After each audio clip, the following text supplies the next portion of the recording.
Welcome back. You're watching NewsX. My name is Vineet Malhotra. Well, the mountaineering world is mourning the loss of one of its greatest, Nirmal Nims Purja, the Nepali climber who stunned the world in 2019 by summiting all 14 of Earth's 8,000-meter peaks in just 6 months and 6 days. Has died. He was 42. Purja was leading an expedition on Broad Peak in Pakistan's Karakoram range when disaster struck. A massive avalanche swept through his 10-member climbing team on Thursday. For nearly 2 days, rescue crews scoured the mountain by air and on foot, recovering the bodies of several climbers while searching desperately for survivors. On Saturday, his own team confirmed the news no one wanted to hear. Nirmal Purja had not survived. He leaves behind a legacy few will ever match. A first winter ascent of K2, record-breaking speed climbs, and a mission to put Nepal's own climbers at the front of a story the world had long overlooked. The peaks he conquered mourn him back.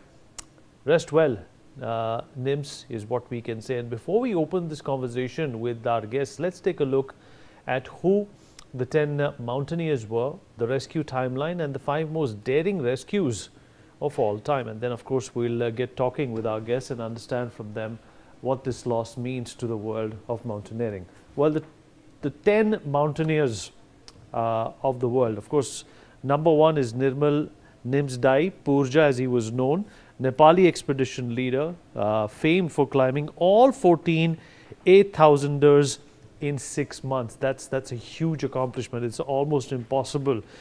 Even while reading it, it sounds absolutely impossible.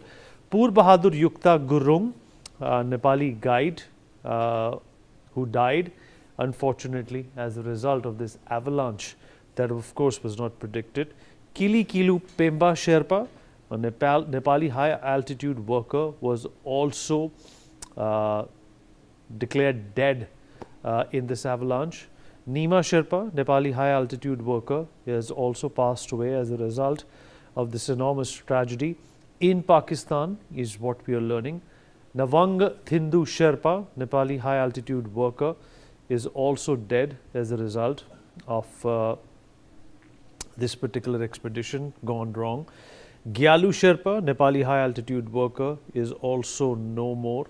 And we obviously understand that the circumstances are still being discovered as to what was the condition they were found in. Suhail Saki, Pakistani climber from Hunza, summited Kanchenjunga K2 without oxygen, a feat which perhaps sounds impossible to the untrained.